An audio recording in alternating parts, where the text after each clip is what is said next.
Hello, everyone. It's me again. I'm back. It's Amina. So, I just wanted to tell everybody thank you so much, everyone who watched my previous two videos, the feedback that I was given. Um, Thank my brother once again for coming on because it was a conversation well needed and many, many years in the making. And so it was very impactful to both of us. That is what this forum was for. That's what I started it for. That's what I want to continue it to be for. And it was very helpful to both of us. So thank you, Big Brother, for that. And thank everybody for their feedback. I mean, we heard from people who were there with us in the past, who experienced it along with us, shared their memories. We learned some things that we didn't know and got some information. It was like, oh, okay, that's why that was the way it was. And I appreciate all of that. I know I talked with one of my aunts and she talked about how, yeah, I like it when you say, I got my tissue and I'm ready. Well, I don't have any tissue today. No tissue, because this time I will not be crying on here. I need to have one of these where I am not ugly crying. And I am going to make this be that one. I am. Now, that doesn't mean the subject matter is any more important, any less, I should say, important. But I'm just not going to cry. I have called it. I have no tissue, and I'm not going to cry.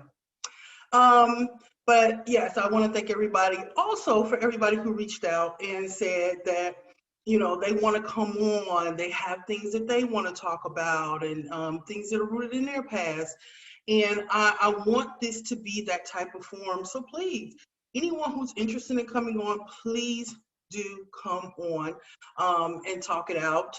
There's a lot of people that are carrying a lot of things along with them that's causing them great pain and then just causing them where they just want to talk about it and feel that it'll be therapeutic because it is therapeutic to talk about it. But of course, always, if you need more help than just talking about it, by all means, this is also a forum to say that it is okay to get therapy, to seek therapy, and to understand that it is perfectly fine because if you don't, it manifests itself in different ways in your life. So, absolutely seek therapy if you need it, but absolutely come on if you want to do that. So, there's many people who have talked about it. So hopefully in the future we'll have some more subject matter with different people who will join me and we'll go over the impacts and things that have occurred in their lives and talk about it and put it out there so that we can have an open discussion and dialogue that will just help, and help heal because sometimes talking about it can be therapeutic. So I definitely want to do that. So I put that out there. Also, I'll reach out to people because there are some things in my life and some people in my life who I want to reach out to and do some therapy with. And I hope and I pray that those people that I reach out to will be able to come on and have a conversation and a dialogue with me regarding different sensitive subject matters, of which I'm in the center of. So it's emotional for me. But I want everyone to know that if I ask or offer you to come on here, you come on here, that this is a safe place. This is a safe space and that it's not about attacking anyone, it's not about being angry at anyone. This is about talking, sharing your feelings in a way, in a manner in which everyone can be heard so that it is therapeutic and it can be helpful moving forward. Now, look, we're not all going to get along at all times, and we're not going to always be happy with everything that everyone feels or says about us, of course. But it's going to be done in a manner that is respectful and in a safe space manner because this is about therapy. This is not about anger or attacking or anything like that. So, all of that out the way. This one you'll see it says a hair raising conversation.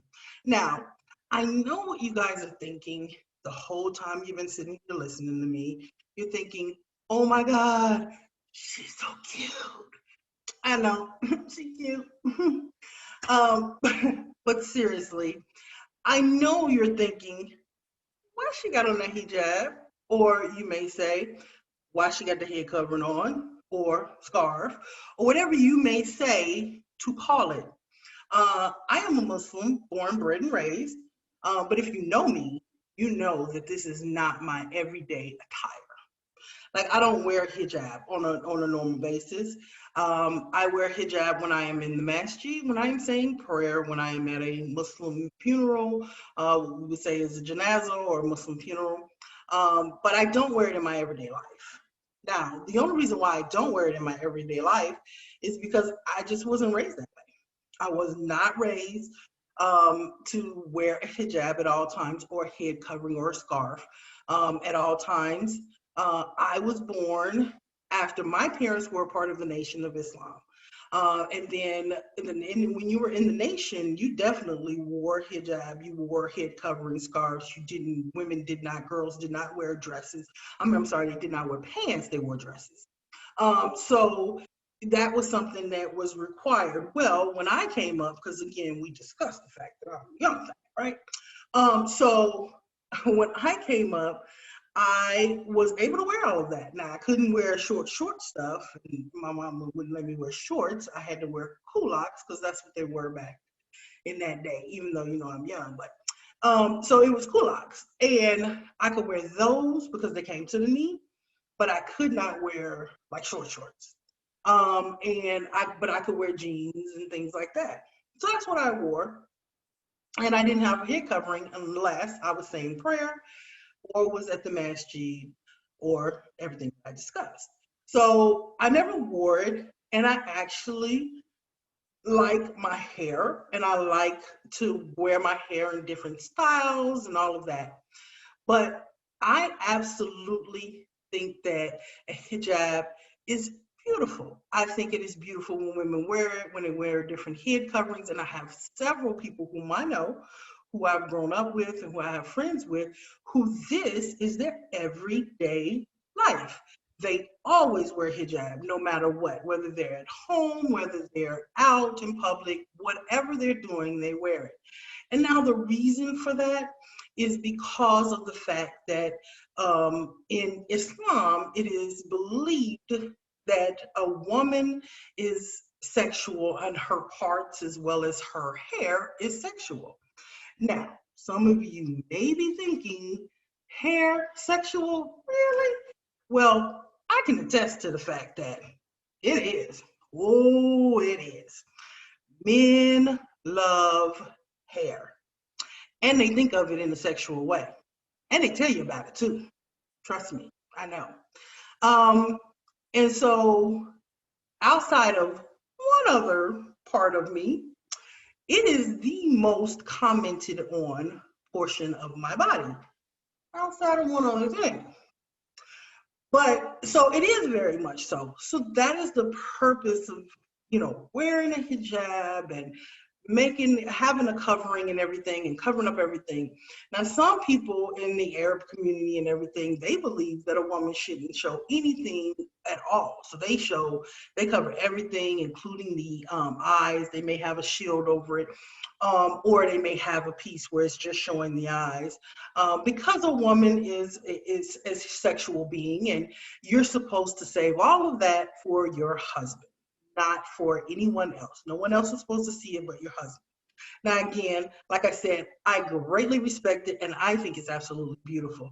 I don't know if any of you watch 90 Day Fiance, but I do. I watch all of them. But 90 Day the other way, they had this one lady on there. She was dating somebody from Jordan, and she definitely wasn't somebody who should have been going the other way, which means she was going there to live in Jordan with her fiance and marry him. I knew that wasn't going to work out from the rip, because she was definitely not Jordan material, if you know what I mean. And she was living her best life and doing her thing and freely and wearing whatever she wanted, and that just wasn't going to be okay over there at all. But when she was there and she went and she visited and he was visiting his parents, he wanted her to wear hijab. She had the hair that was all down behind her, and she had plenty of hair that was all down her back and all of that. But they were like, no. He was like, you can't show my mom and dad that, so you got to be more modest, cover up, and you got to cover your hair. And when she put that hijab on, I mean, she's a beautiful girl. She was beautiful with all her glamorous hair and all her makeup and everything. When she put that hijab on, she was absolutely gorgeous. Her face just popped, and it was just beautiful. Now, I mean, I'm fine with the hijab. I like it. Do I think it's my most beautiful one? Not necessarily, because when I see myself in this hijab, I see my mother looking dead at me because I think I look exactly like my mother with a hijab on. Now, my mother is beautiful. I love her dearly, but I don't necessarily want to see her looking back at me. So my hair is an expression of myself. And so I stand firmly to be able to be proud and wear my hair proudly. But if you decide that what you want to do is follow your path, what you believe in, modesty, even if you're not a Muslim, you want to wear a head covering, or if you are a Muslim and you want to wear a head covering, if that is what is best for you, and what you believe in, by all means, I support it. I think it's beautiful. You should hold your head high and be happy with whatever decision that you make in your life, whether it is to wear the hijab or whether it is not to wear it. Now, I'm going to remove it just because this was for the purpose of, and here is what it looks like underneath with all of this. So it said a hair-raising conversation. Now, I wanted to start with the hijab and give that experience because there are plenty of people who believe that their hair should definitely be covered and shielded and only shown to their significant other, their mate, their husband, which I respect and I'm perfectly okay with, and everyone else should be as well. If you don't want to wear a hijab, that's fine as well. If you want to wear wigs and weaves and extensions, you should be able to do that as well.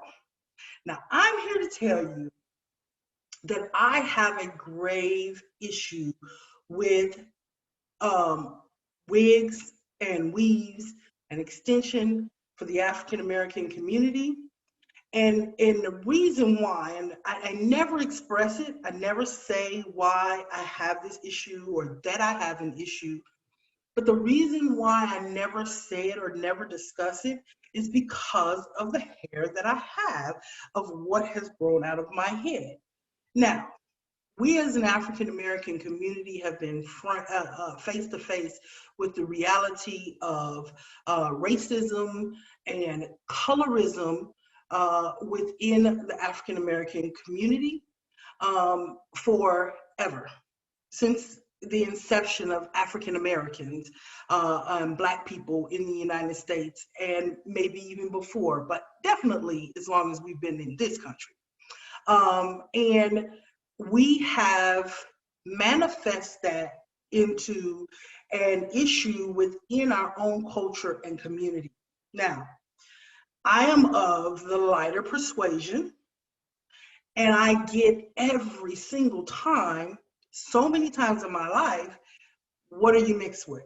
Now, before I was married to my current husband, and when I had a very different last name, the combination of my first name and my last name, everyone would ask me, where are you from? Like, what country are you from? You have to be from somewhere else because of your name and because of the way you look. So it must be different.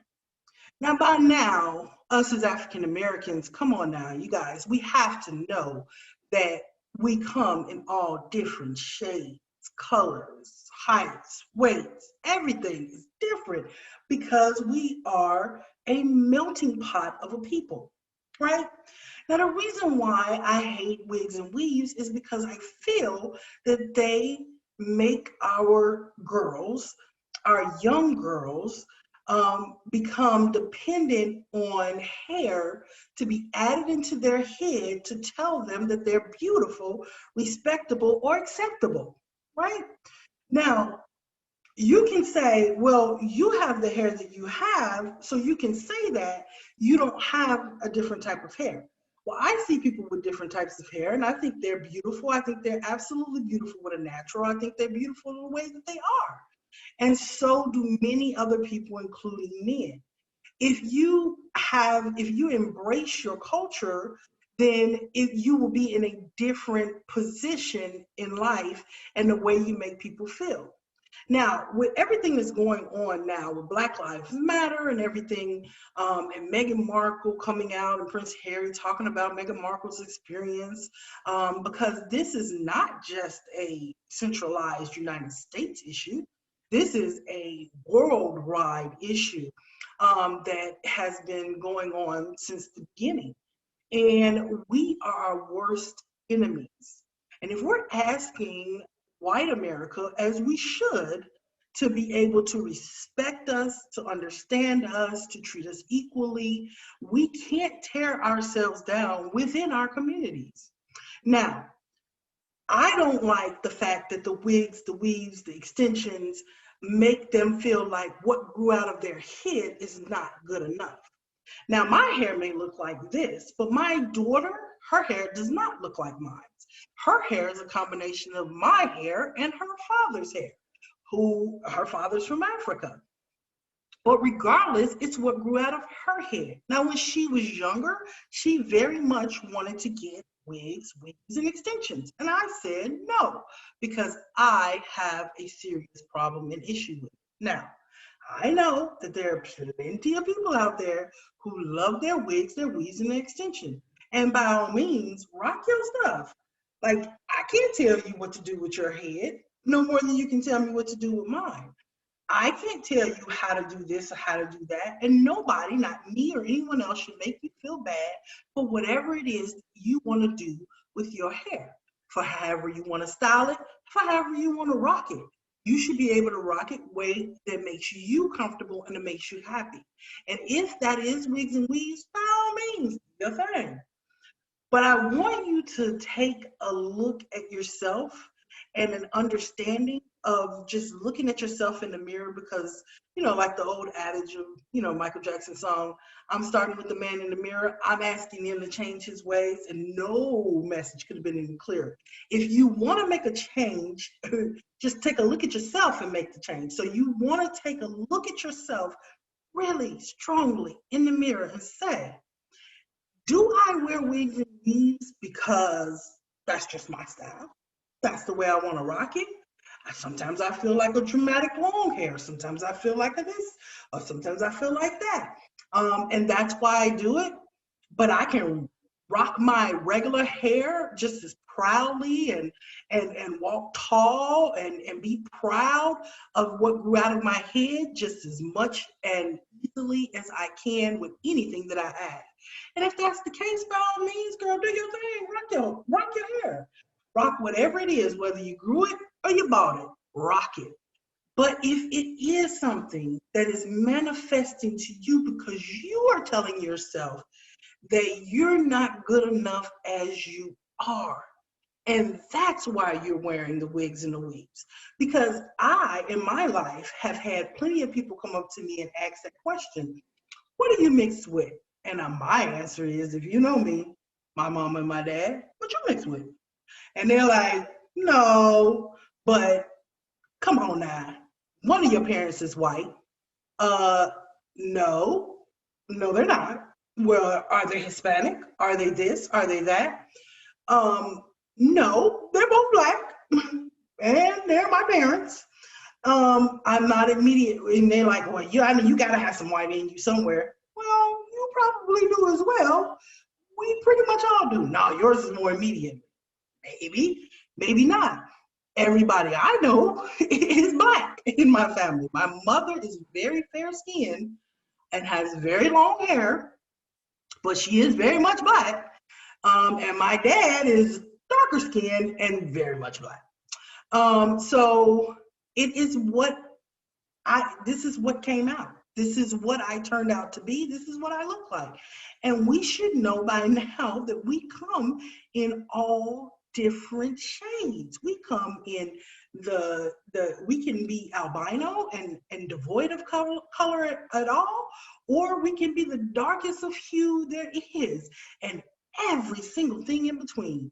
Our hair can be very, very short or very, very long. We could be pitch black with hair down our back that grew out of our heads, or we can be, brown skin with short hair, or we can be very light with light eyes with very short hair. It comes in every single tone and every single way. And we are a combination of the DNA that made us. That's what we are. We are African Americans, and we have to break the cycle that we're in that tells us that we're not good enough as it is. I don't know if you all have seen a post. I'm sure many people have. I saw it on my social media, on my Facebook, so you probably have as well. What is this little girl who's 4 years old, and she's getting her hair done, and the lady who's doing her hair, I don't know if that's her friend, or I don't think it's her mom, but I don't know who she is to the little girl. But the little girl, she's doing her hair, she's telling her she's pretty, and she's like, no, she's ugly. And the little girl starts to cry and says how ugly she is. And then the woman tells her, no, you're not ugly, you're beautiful, and look at you, you have dimples, and you know how many people have two dimples, and you have two dimples, and I mean, she's just, trying to get her to get out of this funk. There is no way on God's green earth that a 4-year-old baby should even know what ugly is. She is 4. But the reason why she knows that is because she's experienced other 4-year-old kids who have told her because of who she is. And the only way for them to know it is for them to get it from their family. You know the old adage in the song, no one has the power to hurt you like your kid. Yes, it hurts. Yes, the world needs to change for everyone who is out there who is white America, who doesn't see and understand and say, oh, I don't see color and all of that. And if you don't see color, then you don't see the issues, you don't see the problems, and that is a problem in and of itself. But we have to take an account in our own homes and in our own backyards, and we got to make a change within ourselves, for ourselves. Because those same people who come up to me and they say, oh, your hair's so pretty, which, a girl loves a compliment now. Come on now. I love a compliment any day of the week and twice on Sunday. I thank you. If you want to tell me I'm beautiful, if you want to tell me my hair is beautiful, I'll accept that. I'll take that all day long. What comes after that is what makes me feel like nails on a chalkboard. I hate it when people say, you got that. What is good hair? I have the hair that grew out of my head, just like you have the hair that grew out of yours. My hair is no more better than yours. It's just what I got. Now, I know some people are saying, yeah, right. That's what you say because that's what you have. Now, I can't tell you how I would be if I had anything else that grew out of my head. I can't. I can tell you that I see other people's hair, and I definitely see plenty of people's hair. People who have naturals and fros. I love a good fro. This hair doesn't fro. Every now and again, when I braid it and I take it down, I can get a poof going on.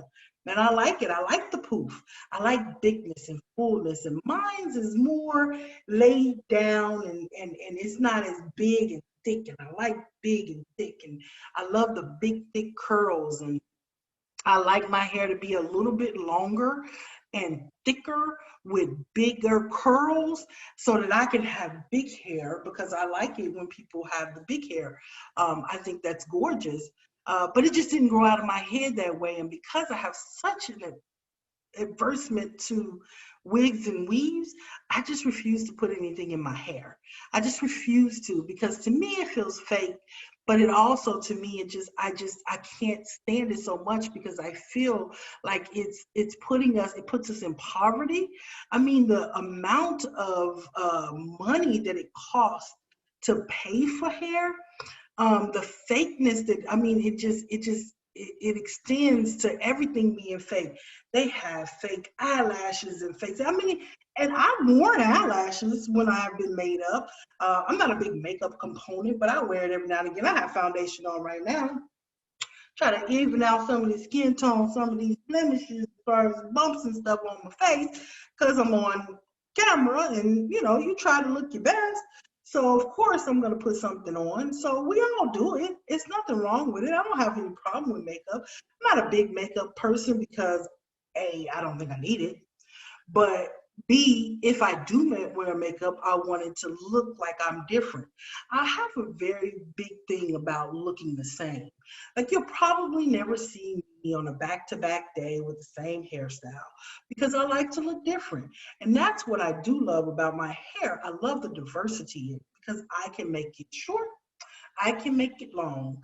It can be curly because it's curly naturally, and then I have to straighten it so that it looks like this. And this is a little strange, but you see, I've gotten a little wetness in it, and see it curls. As soon as it gets a little bit of moisture, it gets to curling back up because it's naturally curly. And when I was younger, I used to get perms. My sister permed my hair when I was really young. I forget what age I was, maybe around 11. And my mother was very upset with her because she did not ask, she just did it. But she said she couldn't manage my hair, and so she was gonna perm it, so she permed it. So I would get perms like every maybe 2, 3, 4 years. I would get a perm only because what a perm did for me was it gave me the ability to have straight hair and for a longer period of time, because when I had a perm, even when I would get it wet, it would still mainly just stay straight, at least for a little while. And then it will go back to its curly. But so I like that. So that's the reason why I did the perms every now and again. But then when they advanced with flat irons, then I didn't need it anymore. And I haven't had a perm in, good Lord, I want to say maybe 15, 16 years. It's been a long time since I've had a perm. But everybody would say, well, you don't need it. You just don't need it. But my only desire for it was so that I got straight hair. That was it. That was the only desire. And it lasted a lot longer than if I did anything else to it. Like if I used the curling iron thing, it would last a lot longer if I just permed it. So that's what I did. But I haven't in many, many years. And so this is what you have. So I love the dramatic looks. I love how it can be different and everything. So I like my hair in that regard. I do. I love my hair. I think my hair is great. I think it is. I don't think my hair is better than other people's, but I think my hair is great. And I love the hair that grew out of my head. And I love the diversity. I love to be different in nature as far as what I look like on an everyday basis. I want to look different other than just my clothing. That's why I've never had a haircut. I had a hairstyle cut one time in my life, and as soon as it grew out, it was done. And then I've had bangs on and off, because every now and again I want a bang. I think I want my bangs back again. I think I'm gonna get them back.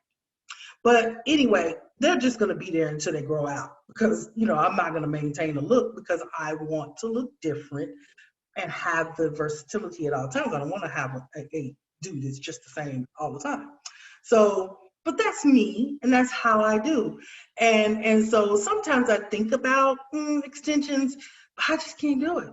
I just can't do it. It just, to me, because I feel like this is something that we have to address. Because if you say to me, my hair is beautiful, great, thank you, I appreciate that. But if after that you have to say you got that good stuff, I don't have that good stuff. Look at this hair to come out of mine. And I say, because anytime somebody tells me you got that good stuff, I'm like, all hair is good. And they be like, no, it ain't. No, it ain't. Not all hair is good. And I'm like, but it is. Because to me, I really believe that. It's not a matter of me saying it because I literally don't like it, because my hair is my hair, but I have nieces and I have a daughter and who have different textures of hair. And I want them to be able to know that their hair that grew out of their head is just as beautiful as the hair that grew out of my head. And why should they not believe that? Why would you take that away from them? Why would a 4-year-old be crying to say that she was ugly? This dark skinned, beautiful little girl who will say she was ugly. The colorism and the hair issues that plague the African American community is a tragedy. And it gives great stigma to people. And it puts you in a situation because it is very expensive to maintain good additional hair.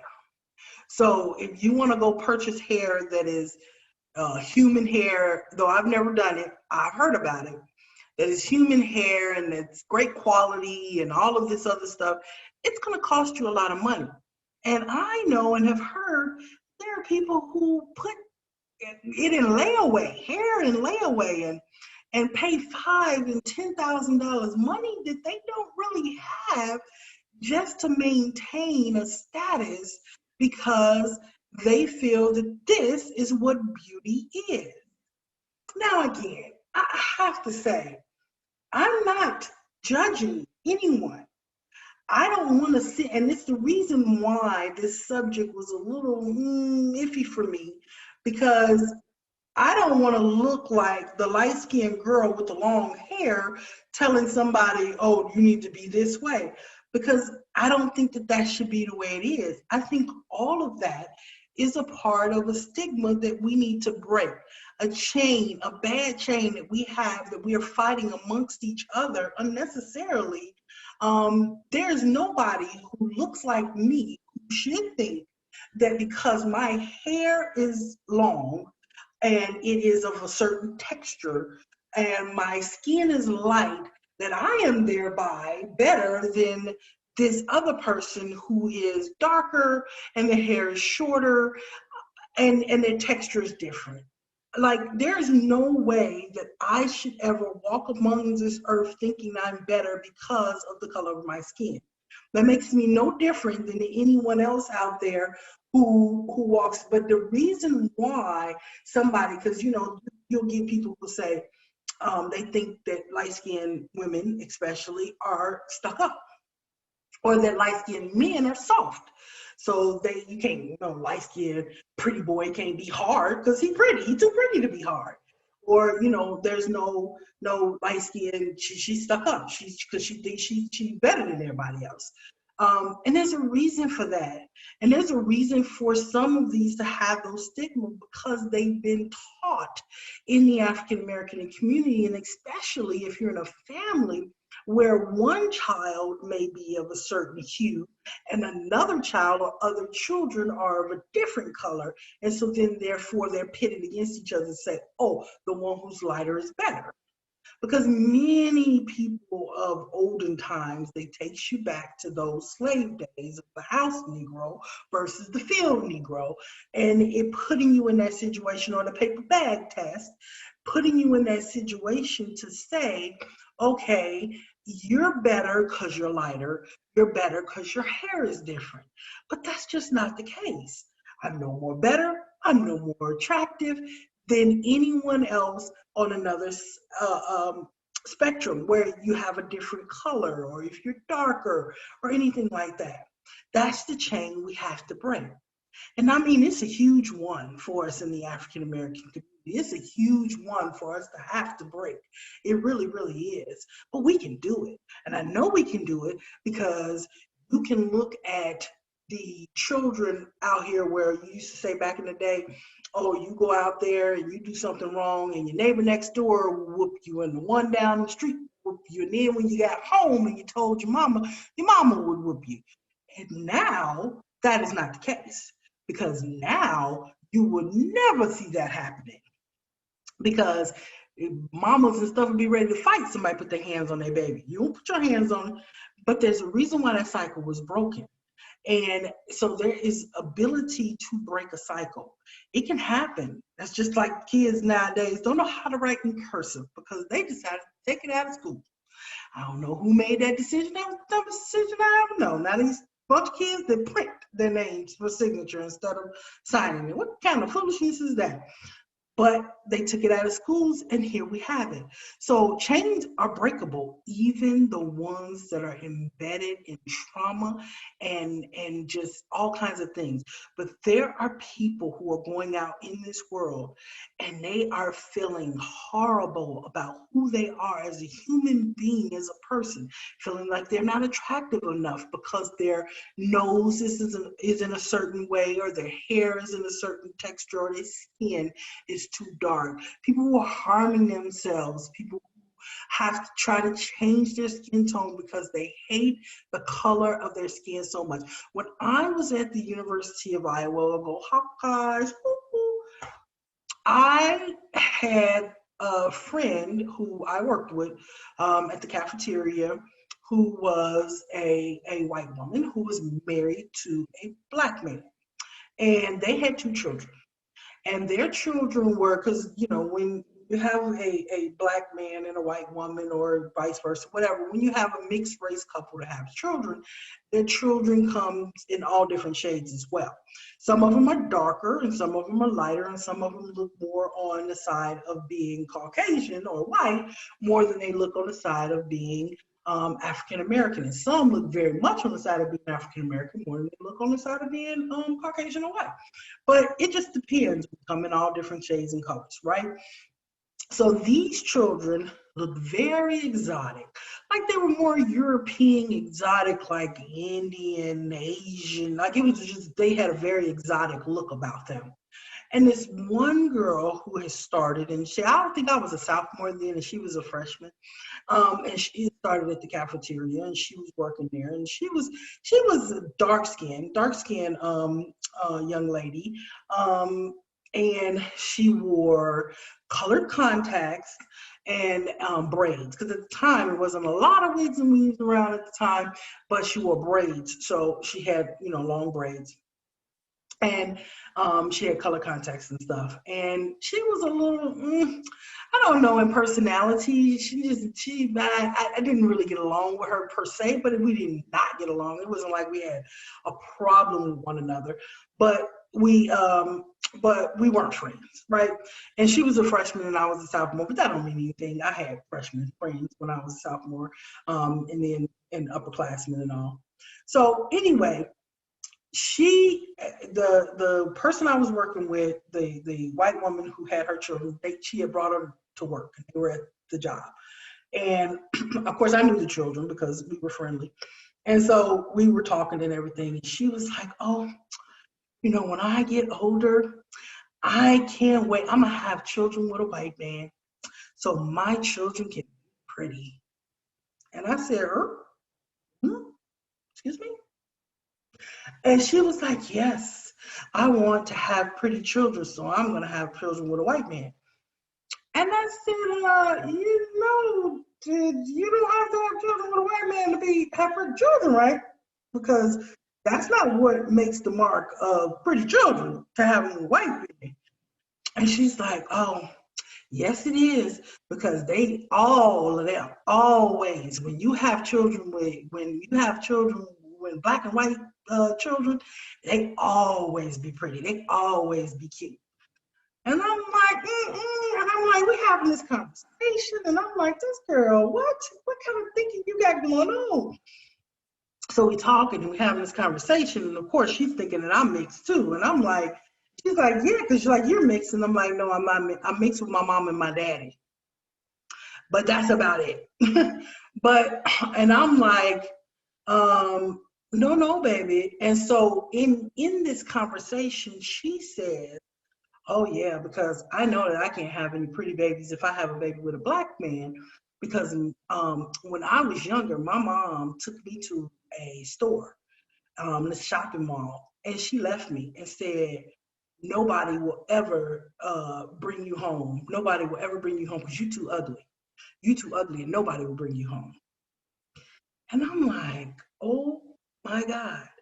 So you just never know, because to me, she seemed extra and superficial with her color contacts and, you know, the way she had herself made up and stuff, and the way she acted was like she didn't like herself. But she didn't, because she was a baby and she was being told this by her mother. Now, I mean, the instance would be, oh, what a horrible mom. But now you have to think, what kind of pain had her mama experienced that would make her say that to her child? Just think about that. Really, really think about that. That you would say something like this to your child because you had to have experienced something horrible yourself. That is the therapy in this. That is the change that we need. Now, like I said, I mean, if you want to rock your wigs and weaves, rock your wigs and weaves. If this is an expression of who you are, just like if I want to wear my hair up like this, up, or I want to wear it down, or I want to wear it over here, or I want to wear it in a ponytail, because you know sometimes I rock a side pony. Okay. But whatever you want to do, express yourself. Do you? But make sure you're healed and make sure you're not living above your means to be able to perpetuate something that you think is supposed to be the way you're supposed to look. Um, and make sure you're not putting that on your children so that your children don't believe that what grew out of their head isn't just as beautiful as anything you see in a magazine or can buy in a store. And the first thing you have to do is to stop it in yourself. Be honest with yourself.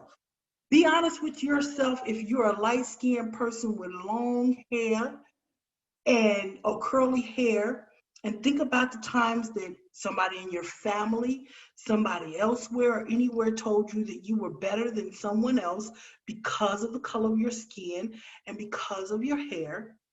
Think about it really. If you are a darker skin or a brown skin who has shorter hair and say, oh, this ain't no good hair, that's good hair. Think about that and make a change. Make the change within yourself and every single person that you come in contact with. Don't accept it from anyone else. I don't like that. I hate it. I hate when people tell me that you got that good hair. I hate that. I cannot stand when people say that. And I always say to them, all hair is good hair. And they always say, oh, no, it ain't. Mm-mm. But I'm telling you that it is. We have to break that chain. So break it within yourself because you may not think that what you're saying is really affecting anything or hurting anyone or harming anything, or you're fine in your mindset and that you're just wearing those wigs and weaves because you're going to work out and this is easier. You know, that's the answer that everybody gives as to why you wear wigs and weaves all the time. Oh, because I need to work out. We should be some skinny, skinny folks. All these people that are supposed to be working out is why they're wearing wigs and weaves. But it doesn't matter. It is so many people who have issues with their hair, alopecia and other things doesn't allow their hair to grow, and so they wear wigs and weaves to be comfortable and to keep people from looking or staring at them, because whenever you're different, people want to look odd, oogle and odd, look at you because you're different from what they're used to seeing. So in order to stop that, some people wear wigs and weaves in order to, seem mainstream and just normal. And so, there's a lot of things that goes into your pigmentation in the African American community and the hair that grows out of your head. You can be light with light brown eyes, gray eyes, or anything, and have very short, coarse hair. It happens. Or you can have long hair. That happens too. We are a spectrum of people, and we are a spectrum for a reason. God mixed us up for a reason. We appreciate everything that's different, from the freckles on our faces to the way our cheekbones are set, to the way our chin is made, to the way our nose is pronounced. Everything that is about us, we are unique and we are different, and we are across the spectrum. We are the biggest spectrum of people in the African American community. Is the biggest spectrum of people. Embrace it and love it. Now, me personally, I love me chocolate. Okay? Love it. I always wanted a little chocolate girl with long jet black hair. That's what I wanted. Never got that, because my children take my complexion more than they take their father's complexion, because their fathers are all very, very chocolate, because that's what I like. But they didn't go on the chocolate side. They were in the mid place, all of mine, or more to the lighter midway. Rather than being darker. But I love it. I love darkness. I love chocolate. And I don't want it to be an issue, because so many people, even with lighter skin, have been put in situations where they have been hurt and harmed, and where they cut in their faces and all of that. And the reason why people do that, because hurt people hurt people. These are not a people that just necessarily, you have to look past the act or the words or anything and see it behind it. Just like I said with the little girls, the girl who I was talking to, whose mom left her and said what she said, and you want to be angry at the mom, but when you really think about it, you have to think about the fact that, oh my God, what did that child go through that would make her say something like that to her child? It is just, it's hurtful, it's harmful. It has been plaguing us forever. We have taken the enslavement mentality and we have put it upon each other and made enemies out of each other. I am no better than anyone else. The hair that grew out of my head, honestly, I am telling you, is no better than any hair that grew out of your head. It's just different. This is the hair that I was born with. Just as the ones that grew out of your hair was the hair that you were born with. And as long as we groom ourselves to make ourselves look nice, then we look nice and we look good. So, baby, tell me I'm cute. I'll take it all day, honey. Who don't love it? What girl don't love a compliment? I take it all day. Tell me that your hair looks so nice. Oh, it looks so lively. It looks so luxurious. I mean, you can even say, look how long it is. But please, don't tell me you got that good hair. And it's not just a matter of don't tell me, lose that stigma that this equals good, and whatever you have, or if you have something that's opposite to this, that it then thereby must be bad. Because that's just not the case. We have to embrace, hold our heads high, and walk in our confidence to say we know that we are beautiful, no matter what is the top of our head, whether it would grew out of it or whether it be what we put in it. And if you can do that and rock your legs and your weaves, then I would be more than happy to probably maybe rock something in mine. But right now, I just can't do it. Even though I would want something maybe a little more fuller and get a bigger look, to me, it just makes me feel like, I just don't want to conform to that being, what's necessary to be nice or cute, even though that's not my mindset. I wouldn't be doing it to say that, because I know that I can do my hair and it's cute and nice, but that wouldn't be my mindset. But that's in my mind, so I won't do it. I won't get it. But if you are confident and you are healed and you are okay, then go for it. But if you are a person who is walking around and perpetuating it by saying it about yourself, not that you're going around talking about other people, but even about yourself saying, "Ooh." And let me tell you, I have been one who has been guilty of things like, watching Viola Davis on screen, How to Get Away with Murder, and she takes all her makeup off, and I'm like, ooh, girl, And she's like, she did it for a purpose, and I've heard Viola Davis talk about her struggles and the things that she was called and the way that she was treated as a child and how she requested to have those scenes where she would take her makeup off and show her face and show her actual hair and all of that. And I have been one to be like, oh, girl, why are we doing that? Oh. And I have been the one that does that. And that makes me in the same position. We have to change our mindsets. I was watching Basketball Wives, and they have this whole thing with OG on Basketball Wives. I don't know if anybody watches it, but if you watch it, you know what I'm talking about. If not, the issue and the situation is OG is from Africa. She's got regal looks, but not mainstream regular cute looks as it relates to society of what they would say was cute. But she's regal African looks. And she's saying that she feels like there's colorism in the group of Basketball Wives, and Shawnee and all of that. And her biggest thing is with Evelyn, and Shawnee and them are like, oh no, and this is not the case, and all of this. But when you say these things, then you devalue somebody's position, because perception is reality. If you say something to me, you don't mean it in a way in which I receive it. If I received it in a certain way, then my reality, my perception of it is my reality. And you cannot take that away from her. So sit there and say, oh, that doesn't happen. Oh, that doesn't. Then you're no different than anyone else who's out there in other communities in African and, in white America saying African Americans, oh, I'm not racist.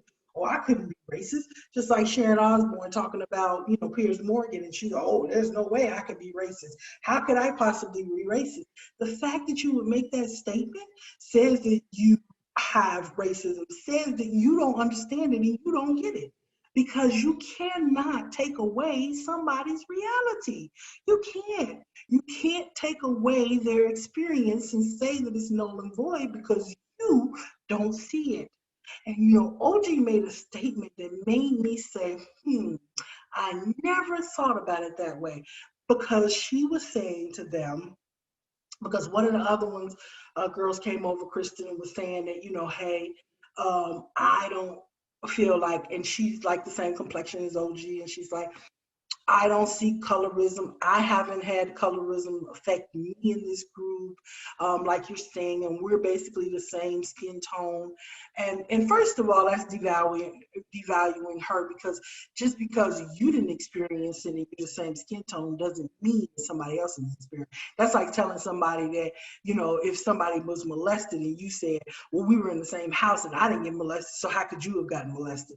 I mean, you can't take away somebody's experience just because you're the same skin tone. But that's what she was saying. And she wasn't trying to be mean to OG.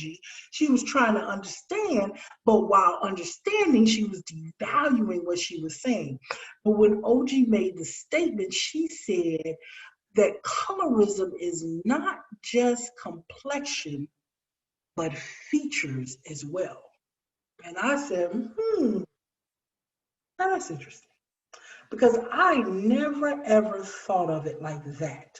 But she has a point, because she was saying to Kristen, your looks and your hair is more on a European type look, because your nose is more slender and mine's is African. And so, because she's straight out of Africa, and she should not be dismissed or made to feel like, she is devalued in the way she's feeling, and the experiences that she's had in life and growing up, and the teacher telling her you'll never amount to anything because you're dark.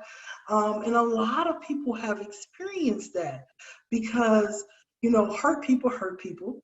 And when you hear certain things, you repeat it. Just like if a little light-skinned girl with pretty hair says, you hear, oh, you're so pretty, you're beautiful. And then a little dark-skinned girl's here, you're not beautiful, you're ugly. And then the light-skinned girl believes that she's better, oh, because that's what she's been told. Oh, well, I'm pretty, and then you're not. That's not pretty. But that's not the case. We're all beautiful and different, and we all need to embrace our differences and see the beauty in us all over the place. And the conversations and the things that they've said about her in being upset, because when you're upset, you take shots at people, right? But you try to hit them below the belt. I always tell people, when you're in a relationship, like in a marital relationship, always argue to argue another day. Always, remember that there's certain things that you can say that can never be unsaid. So do not take shots that you cannot take back, because once the shot is fired, you can't unfire that shot, right?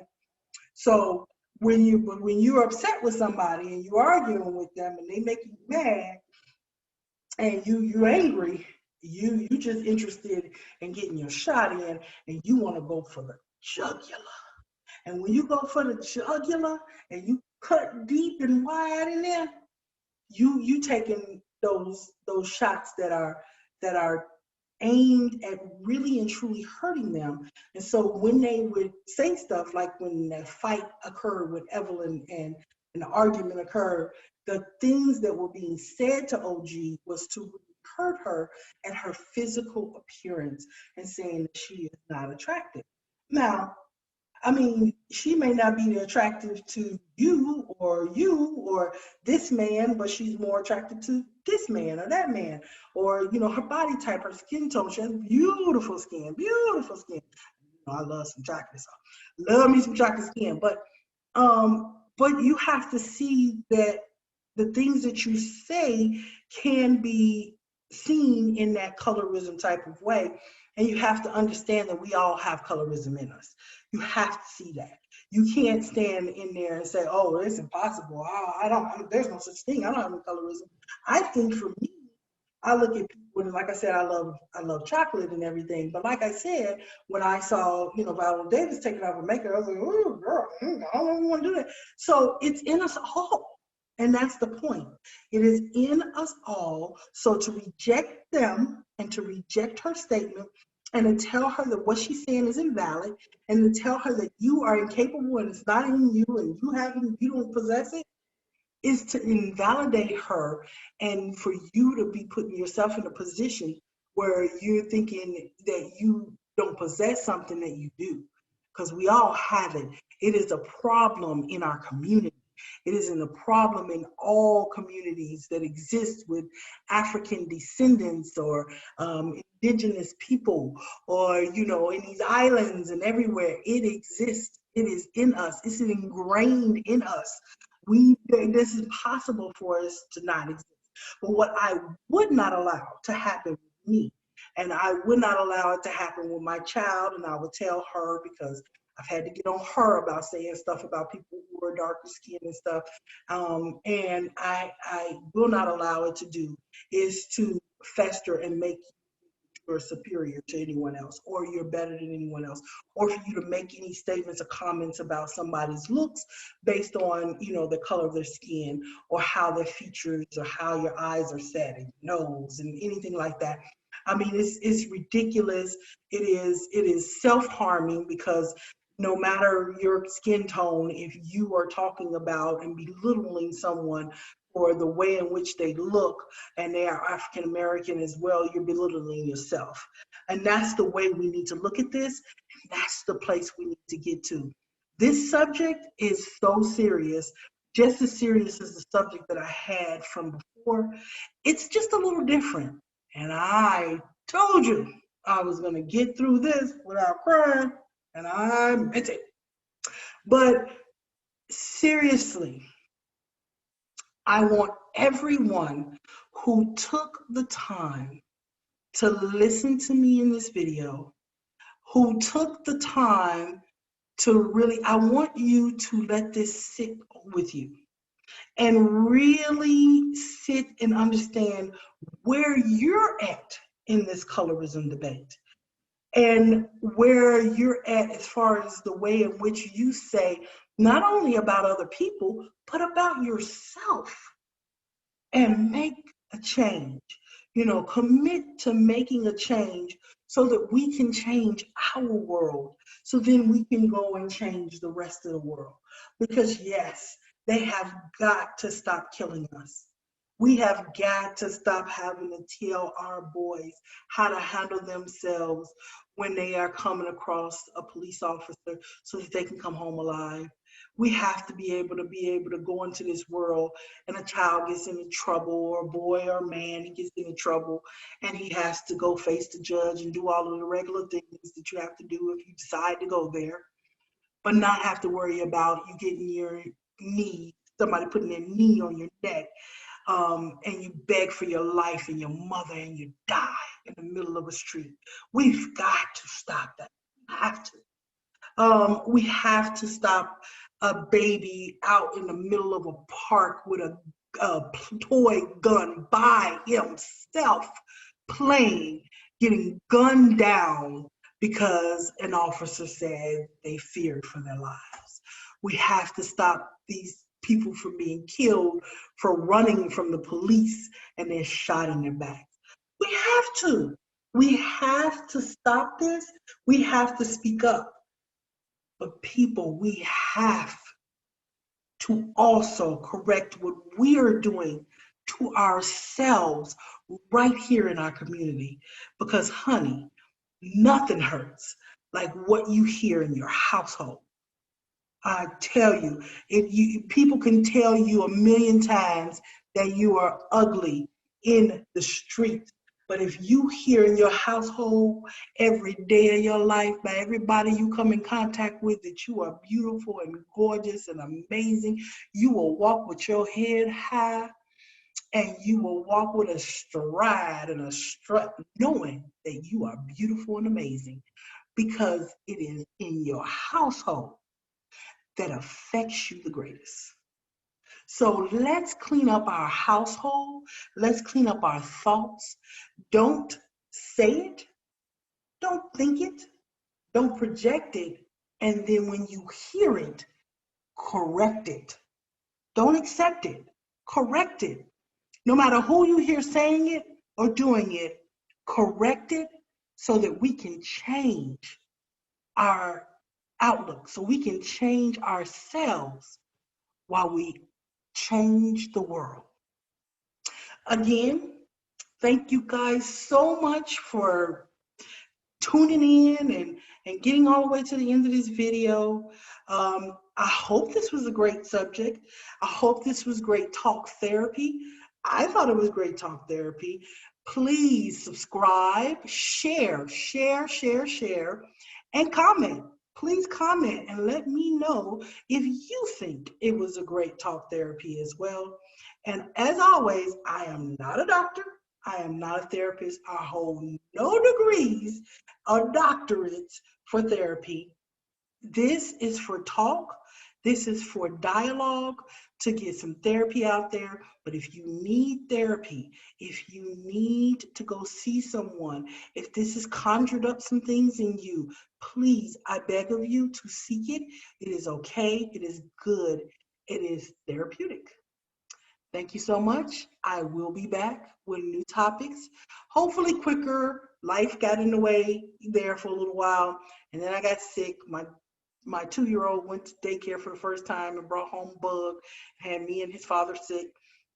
So it delayed me doing this video, but here it is. Hope you enjoyed it. Please let me know what you think. Like and subscribe. Thanks again. Bye, everyone.